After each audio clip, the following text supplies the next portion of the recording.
Hi there, I'm Jim Zirin. Welcome back for more conversations.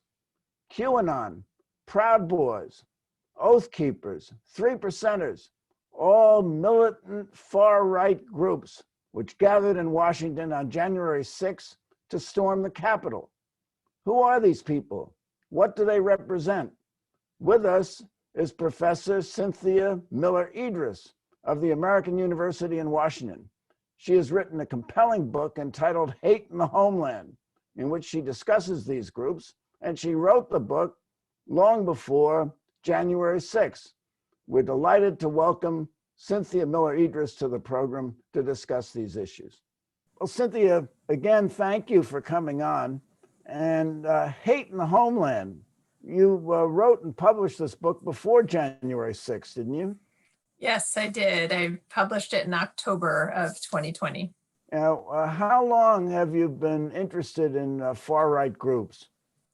Well, thanks for having me. Also, I'm really happy to be here. I started studying the far right over 20 years ago, but it was kind of accidentally. I was studying working class youth in trade schools and vocational schools in Germany about a decade after unification, and while the European Union was kind of just emerging and trying to understand their identity. And it was right at that time, and how civic education teachers were talking about national identity and European identity. And right around that time, there was a resurgence of right-wing extremism. And so teachers, in the year that I was really hanging around those schools, studying them, teachers were heavily focused on trying to combat it. And so that became an area of specialization for me. So you haven't focused on left-wing extremism at all? No, I mean, I was focused because I became an accidental expert, really. I was studying, the resurgence of far-right extremism in Europe and in Germany.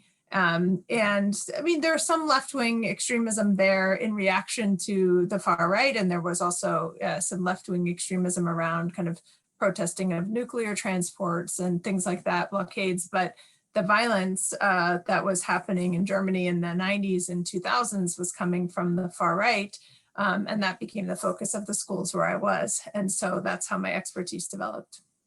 So you call your book Hate in the Homeland. Now, is homeland a word of art? Does it mean something other than the United States, or does it mean something else? Well, the word means kind of it's a concept that refers to a connection between identity and your roots. And so it's used in different ways. I mean, we have our own now since 9/11 Department of Homeland Security. I wasn't actually thinking about that when I titled the book. I was thinking about this idea of the ethnostate, the white ethnostates or ethnic ethnostates that white supremacist groups sometimes propose, but also just about what it means to belong in any given country. And so aside from citizenship, kind of as a conception of belonging in a place, and homeland as a concept that conveys a sense of belonging to a geographic place. Because Hitler spoke about blood and soil and the linkage between blood and soil. Well, on January 6th, we saw at least 4 discrete groups at the Capitol: QAnon, Oath Keepers, Three Percenters, Proud Boys. Do they have anything in common? Well, the far right is a spectrum, really. And so it includes white supremacist extremist groups. It includes anti-government extremist groups. Those are the 2 largest kinds of groups. But it also has, single issue extremist groups like anti-abortion, some conspiracy groups. So QAnon is not exclusively far right, but has far right components to it, and a lot of anti-Semitic nature to that, conspiracy theory, for example. And so what they all share is a sense of threat. It's just then that threat gets defined differently. So typically they're very fragmented, and the whole far right spectrum usually doesn't get along. They argue quite a bit. That's a good thing in terms of prevention of violence if there's less coalition building there. And so there had been a previous attempt to unite the right in 2017, and it failed. They did not emerge from that rally any more united than they had been before. They were still fighting across groups. And in many ways, January 6th did represent the first time that we saw those groups come together in a kind of loose coalition, all united by the shared agreement in the threat that they thought was due to, because of this misinformation about a stolen election. And so this idea that they were thwarting an undemocratic process or tyrannical government and acting heroically is what most of them thought. But they, their core ideology in each of those groups varies slightly, but they came together around one shared idea. FBI Director Christopher Wray, in his recent testimony before the Senate Judiciary Committee, said that you have to draw a distinction, at least in his view, between ideology and violence. And so that they were not investigating ideology, even hate ideology. They were investigating violence. Are all four of these groups given to violence? Only 15% of the arrests so far are members of groups. And so, the groups themselves may have violent episodes or outcomes, even if that's not part of what they're doing the whole time. And so what I think he's right about is that the government probably can't be policing ideas, right? I mean, we have free speech, we have the right to free speech.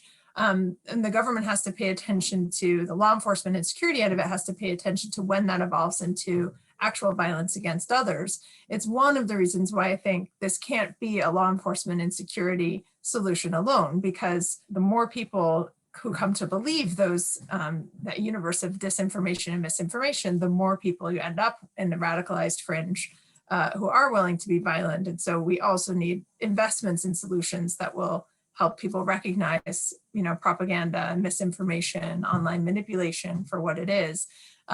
So whether or not a group is prone to violence or calls for violence at any given time doesn't mean that the individuals associated with that group or even others, the vast majority of people on January 6th who were not card-carrying members of a group, but still mobilized to violence, that gets very difficult to track and prevent on the law enforcement side if people aren't working through groups. Is it conscious parallelism that brought these four militant groups to Washington on January 6th? Or did someone call them together and so that the fragmented groups coalesced and there was a united commitment to violence? I think what happened on that day, what we had was after the election, this very strong universe of misinformation and disinformation insisting from multiple sources, elected officials, media, others, insisting that the election was invalid and calling on people to behave heroically. So what we saw online in the chatter from extremist groups, for example, is that they still very fervently believe that they were engaged in courageous revolutionary acts. They don't see it as wrong what they did, and many of them. They think that they were the ones saving democracy. And so many of them believed they were called to act, but others, even if they didn't believe they were called to act to do it, they believed they were doing the right thing. They were mobilized by others online who said, we're going to go stop the steal, or we're going to stop this traitorous situation, and felt compelled, to act. It's one of the reasons why we also see, a lot of veterans, you have disproportionate numbers of veterans who have been arrested, and sometimes that has an intersection with folks who have previously been, I think, attracted or vulnerable to the same kind of ideology around heroism and engagement and saving the country. If they really believe that that's what was happening, a complete belief in that disinformation, it doesn't make it any less wrong. It's criminal, but it explains a little bit of how they got there. Is the internet the primary channel that these groups use to communicate among themselves and with each other? Online, it's sort of an online ecosystem that has created both channels for misinformation to spread, and also channels for communication, for fundraising, for networking, for exposure to that ideology. So it's not exclusively online. And I think that's sometimes a misnomer. People think, people are just staring at their screen in the back corner of a room and totally radicalized, passively. They engage, it's a back and forth between online and offline engagement. So they hear about something online and then maybe they gather in a corner with people and caravan to Washington, DC for an in-person action. And the violence, of course, is mostly an in-person type of thing. You do have trolling and harassment that happens online and doxing and things that can really harm people. So there is online violence, if you will. Is there any evidence that someone brought them together and summoned them to Washington? I mean, there's been speculation that maybe it was Roger Stone, maybe it was Steve Bannon, maybe it was both. I think certainly what we do know is a lot of them on that day, at least at the rally, felt they were responding to or were mobilized by President Trump's call to fight. But that's different. It's not like a one person kind of organizing and calling. It's different than a cell or, we're not talking about extremists who are hierarchically responding to a leader necessarily. It's a more amorphous kind of category of individuals than something that you would see in an extremist act planned by an organized group that really has members attached to it. So these were individuals, I think, responding to what they perceived to be a call to action. Who was responsible for that call to action, I think, will be part of the story of the investigations over the coming months. Do you have any suspicions? I think that, there was a lot of misinformation coming from the president. We have seen that. I think the deplatforming that happened afterward and the subsequent reduction in misinformation circulating makes it clear that some was originating and coming from, or at least being retweeted and amplified from that sense. But I don't have a sense of what happened before that. Who are the creators of the sources of that information and how it came out? So I'm eager to find out, along with everybody else, what those investigations will tell. And a number of the protesters, if you call them that, or the mob, came in full military battle dress with Yes. armor, prepared for action. And they were among the first to storm the Capitol. So they didn't go there in peaceful protests. They went there, as Donald Trump Jr. said, they were coming for someone. And in fact, the rhetoric in the course of the demonstration, if you call it that, or the invasion, which is more accurate, the insurrection, was consistent with a violent purpose. Yes, we had. I mean, I think of the the insurrectionists, the siege, as having taken place in. I mean, obviously, there's a coalition there across a broad range of groups, but there were two kind of broad categories of them. One were the groups that came in a planned fashion, who really had tactical gear, who had flexi cuffs, who had mace, who had equipment, had communication systems worked out, and were clearly using that as an opportunity to enact a plot or a plan that took some, that took some initiative and some organization.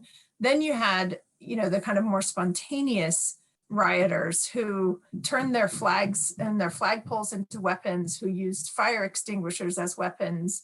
But I think, we've seen some evidence that some people, at least one person who was one of the more spontaneous rioters, also was wearing, a bulletproof vest, right? So what does that mean? I mean, people did come equipped in certain ways, and I think that does tell you that there were people. We know that there were, those two bombs that were found. There were plots. There were weapons found.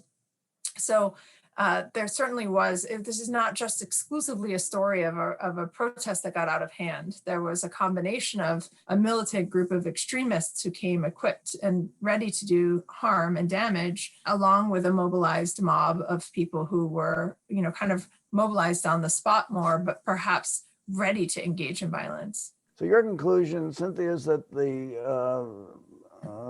armed group, the militant group, really whipped up the others to join in the fray? Well, I think it's hard to say, did they whip up the others, or were they taking advantage of the backdrop of a mobilized mob? And I think that, there's two possible interpretations of it. One is that the mob allowed an execution of a tactical plan because they were distracting law enforcement and Capitol Police, and so would have maybe been a backdrop. The other is that they actually wanted, so, and that could be two related things, that they wanted that mobilized mob to act that way, and so they were kind of whipping it up. And I think, again, we'll find out more, but it's clear that both in this case and in the case, for example, in Germany, where we had a storming of their parliament in August by a militant group of a few hundred far-right extremists who broke off from a larger group of protesters and stormed their parliament and made it past the first cordon of police.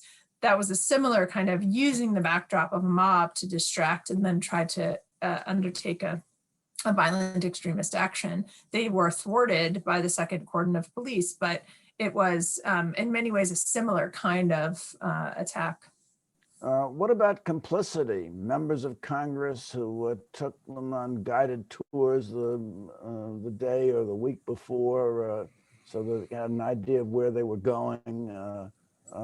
People in the Pentagon who held off deploying the National Guard, even people among the Capitol Police. I think the question of complicity, across law enforcement, across the military, the possibility that either elected officials were used, inadvertently or were complicit. I think these are very serious, kind of investigations that have to happen. What stopped them, in your view? It seemed that they had really taken the Capitol. They were in the chamber. Legislators narrowly escaped with their lives, possibly, certainly escaped to safety. And the box containing the votes of the Electoral College was extracted. But they were there. And then suddenly they stopped and they were kind of herded out of the Capitol building. I mean, did somebody order them to stand down, or did they realize they couldn't get any further? I think that we got very lucky on January 6th. I think it's really clear the more the video evidence comes out about how close some of those calls were, with lawmakers really being still very present and narrowly escaping. So we got very lucky from, with not having had worse outcomes, even though of course there were terrible outcomes. But, I suspect that once lawmakers were out of the building and once they had made it all the way into the chambers, it wasn't clear what else they wanted to achieve at that point. So they were, taking photographs of things. They were taking, photos with their feet on desks. I mean, there were all kinds of things happening. But I don't know that the plan, for most of the mobilized mob, there wasn't a plan other than just getting into the building. And so they had achieved that and proven, and apparently felt quite proud of that with all the selfies and social media posts going on. Really felt they had achieved something, even if it wasn't actually, I mean, they did stop the vote from happening, even though the vote did come back and, the certification of the vote. So they had achieved maybe what they wanted to achieve. And is there any evidence anyone ordered them to stand down? I haven't heard of any evidence like that. No. Now, what about finances? These are not wealthy people. They came from all over the country. They found a place to stay. They found food, and they were there for more than one night. It cost $7,000 a night to stay at the Trump International Hotel. So maybe they found some other place to stay, but who paid for all that? Yeah, that is one of the biggest questions, I think, to still be figured out. But, these were, these were not, for the most part, what we know about those who've been arrested. These are not people who are totally disenfranchised. Only 9% of those arrested so far are actually unemployed. These were a lot of middle class and upper middle class people who were professionals who had some source of funding on their own. So it's not inconceivable that people could have paid for their own way. But the truth is, in terms of the far right, we are really, again, scratching the surface in terms of questions of financing. There hasn't been a lot of work globally tracking the financing of far right extremism. We know a little bit about some of the crowdsourcing that's happened with extremist actions and some sales of merchandise and things like that. But it's really an area that I think, we will in the coming years find a lot more of research on. But right now we haven't had that much. What about the rhetoric of Donald Trump? The lies, 30,000 while he was in office, according to the Washington Post, 501 day, demonstrable lies, the conspiracy theories, the rhetoric, the xenophobic rhetoric about vermin and reminiscent of the Nazi era. Yeah, there's several different things that happened with the rhetoric between sort of 2015 and 20, I think. One is that there was a mainstreaming and normalization of, white supremacist extremist and anti-government ideas. So you got these kind of, the Democrats are coming for your guns, or you have to be afraid that things are going to be taken away from you, but also the mainstreaming of extremist ideas that were perceived to be a legitimation by white supremacist extremists, so perceived to be reinforcing. And I think, that's what we saw with the first debate, for example, and that Proud Boys, stand back, stand by statement is that, we may never know what was really meant by that phrase or that statement, but we know what was received online because we've seen those chat rooms and the screenshots of them. Of people and the Proud Boys really celebrating that and seeing that as a call to stand back and to celebrate. And within, a day they had t-shirts. So really saw that as a call to celebrate and a call to action. And I think, so we've seen that. On the other hand, we've also seen just with the lies and the massive spread of misinformation and the repeated misinformation, an undermining of facts, of evidence, of science, of people's trust in, in the very people who they rely on as the sources of information. It undermined that. And I think that made it much easier for people to kind of accept this universe of disinformation about the election. And then even about January 6th, we're continuing to see that kind of misinformation with a repeated, efforts to blame it on infiltrators from Antifa, for example, where there's really zero evidence of that whatsoever. But it's difficult when evidence itself is not regarded as evidence. The press is the enemy of the people. Well, there are challenges within it, right? Yeah.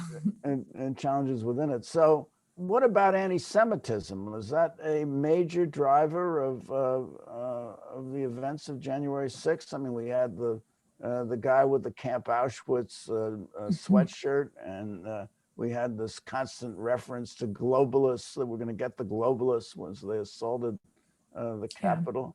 Is that an important driver?